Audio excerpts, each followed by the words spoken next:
Hello again. We are ready for the final section of Chapter 6, and that is talking about the central limit theorem.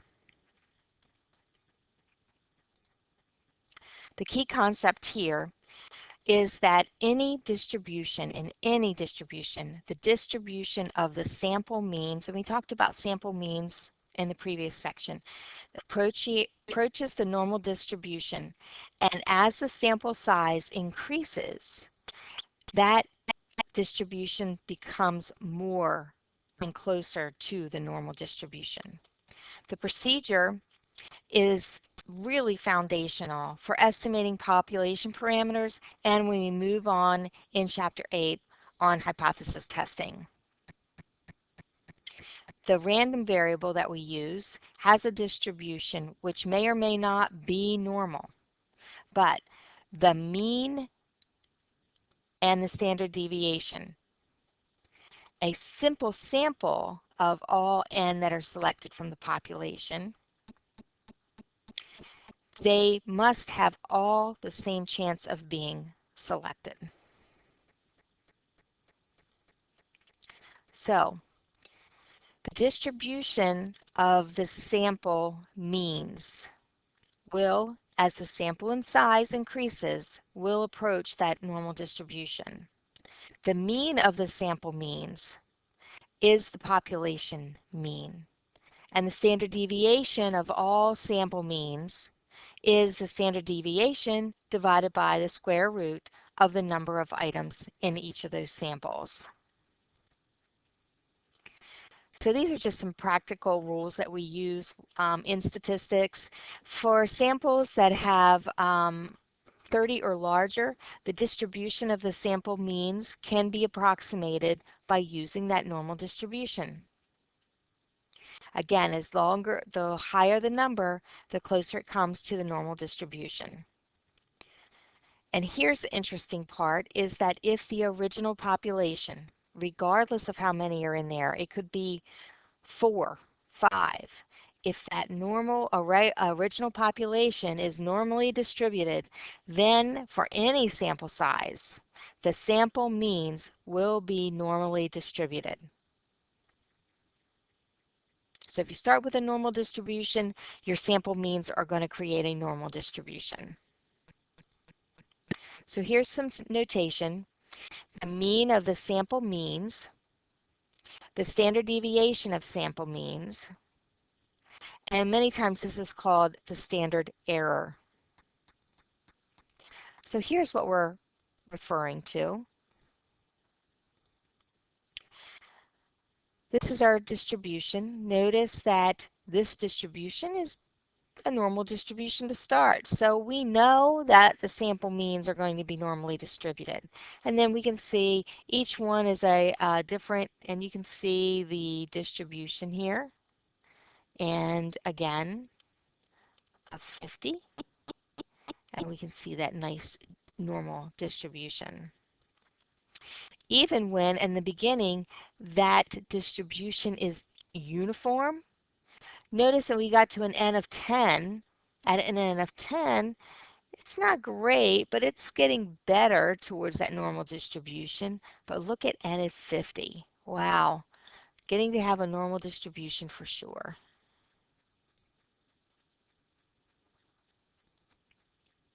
Even if we have a U shape to begin with. Now we're moving again, n of 10. With an n of 50, we have a very normal distribution. So here's an example to do. Suppose an elevator has a maximum capacity of 16 passengers with a total weight of 2,500. So many times you get on an elevator and you'll see those signs, maximum capacity, how many passengers, and it also gives a total weight. Assuming a worst case scenario in which the passengers were all male, what are the chances that the elevator is overloaded? Well, let's make some assumptions here. Assume that the male weighs have a normal distribution with a mean of 182.9 pounds and a standard deviation of 40.8. pounds. Now we need to find the probability that if I randomly select one male, that he has a weight greater than 156.25. So here we go. It's going to go back to us drawing out that curve so we can see what's happening. And of course, we will take a look at what we can do the calculations on the calculator. So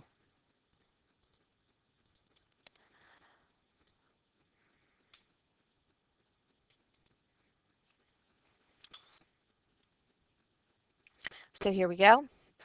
Let's get a pen here. Let's draw what's happening.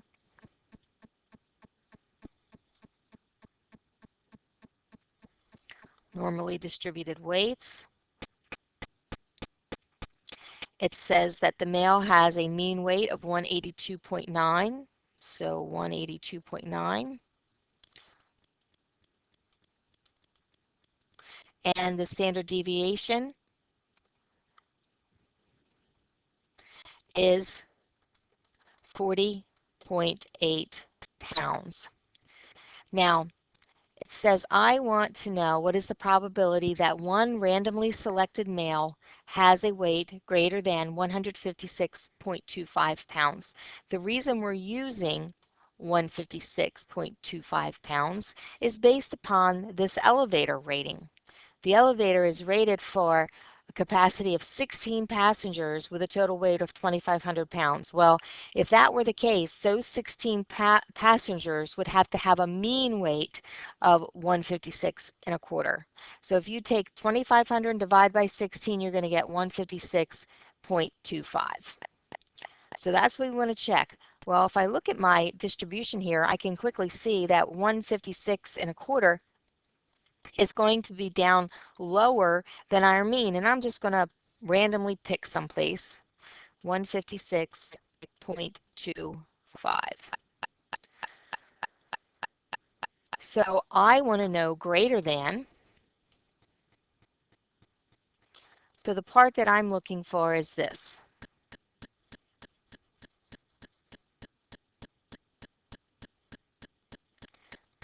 Of course, we can find our z-score and look at the table. There's so many things that we could try to do, but we know how to do this on our calculator. This is a normal distribution. Okay, my lower end is not negative 1 e to the 99. Our lower end is 156.25. Our upper end is going to be way out here to the very end of the tail, so I'm going to put 99999. The mu is 182.9, and my standard deviation is 40.8. Those of you on that calculator without this screen, again, you're going to pick the normal distribution. You're going to put comma. You're going to put 156.5, comma, 9999999, comma, 182.9, comma, 40.8, and then close your parenthesis. We're going down to paste, enter, and we're going to get that it's 0.743 rounded to. So again, that's an area. That is an area. So being an area, I'm going to write that in 4 places. So 7432.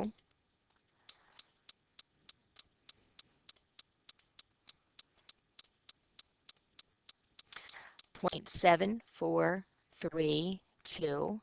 So we like to think of percent, 74.32% of a chance that I'm going to have one individual man selected that's going to be greater than the average that they calculated the weight, safe weight for on this elevator. I think it's a pretty good probability, almost 75% chance that it's going to be a male that weighs more than that. So that's what we've been doing in the past. That was I think section 3. Now part B comes the central limit part. Find the probability that a sample a sample of 16 males have a mean weight greater than 156.25, which puts the total weight at 2,500 pounds, exceeding that maximum capacity of that elevator. So the thing that we have to do is we know that the mean is going to stay the same of 182.9, but what's different is a sample standard deviation is equal to the standard deviation divided by the square root of the number of our people in our sample, n. So of course our standard deviation is 40.8, and our number, I should have put in there first, sorry, and just to fill in the blanks, and square root of 16. That was how many was our sample. So I can quickly figure that out, and it's going to be just over 4, but we'll get our calculator here, and we'll do 40.8 divided by the square root of 16, which obviously is 4, and that's going to give me 10.2.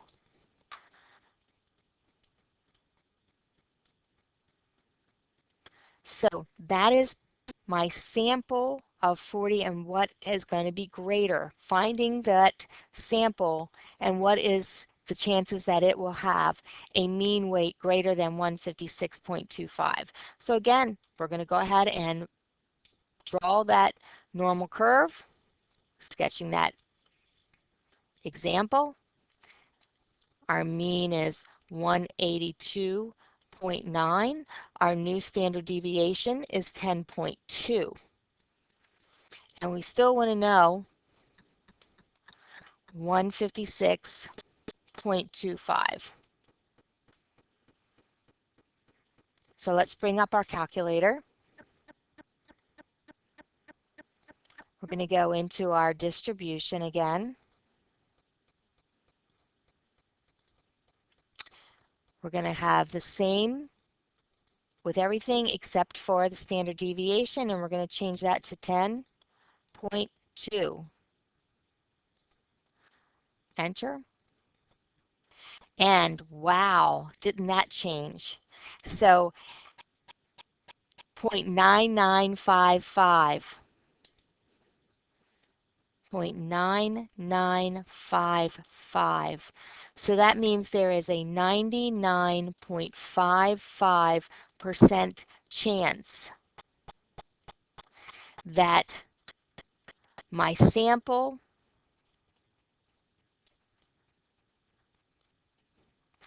of 16 men will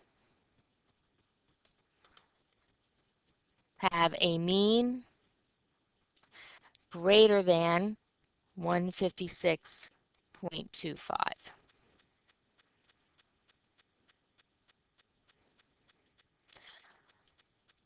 That's a pretty big chance. Many of you are sure are probably too young to remember, but we had ferry boats that had the wrong, I believe one out of the Baltimore harbor, and sank because the load, weight load, and the number of passengers were very different, just like this situation. So let's do a couple more here before we end our video. Loading M&M packages. M&M candies have a mean weight of 0.8565 grams and a standard deviation of 0.0518 grams. There is a data set that is with your textbook, but from that it's data set number 20. It contained 465 M&Ms, and the package label stated that the net weight was 396.9 grams. If every package has 465 candies, the mean weight of the candies would exceed the 396.9 divided by 465. It would exceed the 85 0.65 grams for the net contents. So if one M&M candy is randomly selected, find the probability that it weighs more than 0.8535.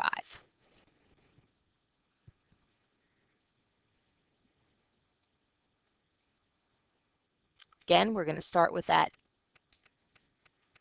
picture.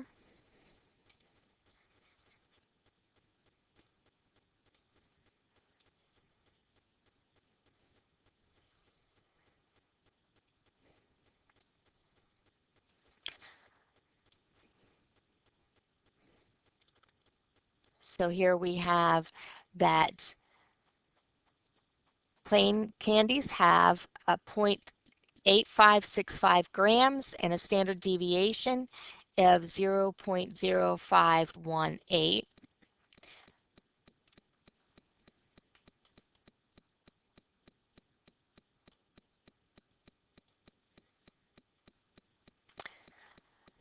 So now I want to know if one M&M plain candy is randomly selected, find the probability that it weighs more than 0.8535 grams. Well, here's my mean of 8565.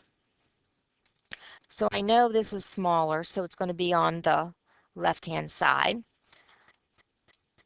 0.8535. And I want to know when it's greater. So again, I want to know the area under the curve here.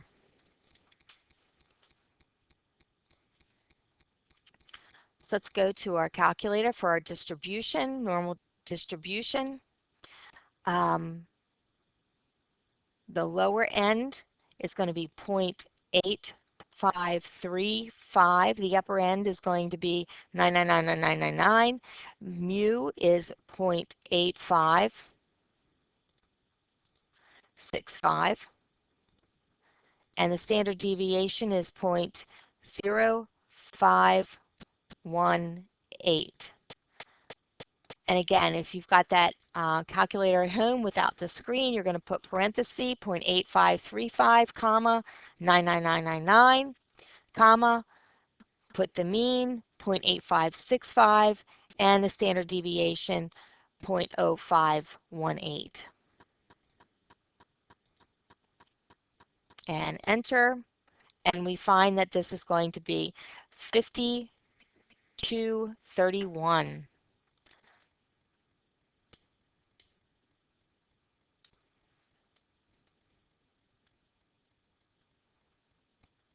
So that means there is a 52.31% probability that it weighs more than 0.8535 grams. If 465 M&M candies were randomly selected, find the probability that their mean weight is at least 8535.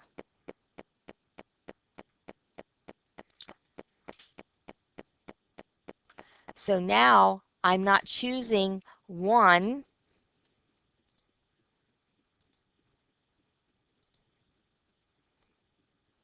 I'm choosing 465.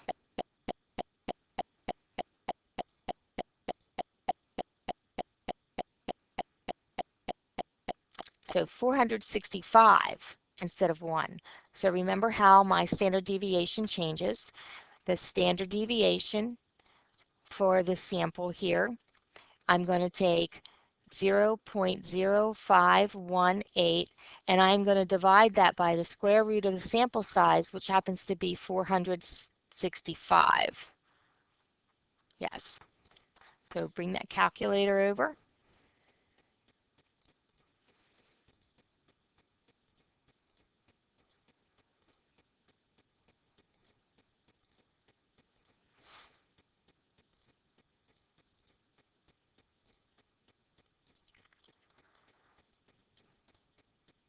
0.002, and that's as much as I saw. I'll have to get my calculator back. 4. So there's my standard deviation. So I want to rerun this calculation using the new standard deviation with a sample size of 465 M&Ms.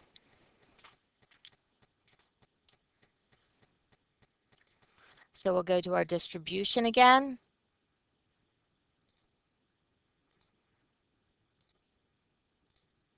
And this time I'm going to change that standard deviation to 0.0024. And I'm going to get that that area would then be the probability 89, I got 89, I remember that, 89.44, 89.44, or 89.44%. And that means that I've got a real good probability that those M&Ms are all going to weigh a little more than 0.8535. And so is it probably right? Yeah, they're probably right. That's going to be a good possibility that they are, considering that it would be a probability of 89% for any sample to come in weighing more than 0.8535 grams. That concludes all of Chapter 6.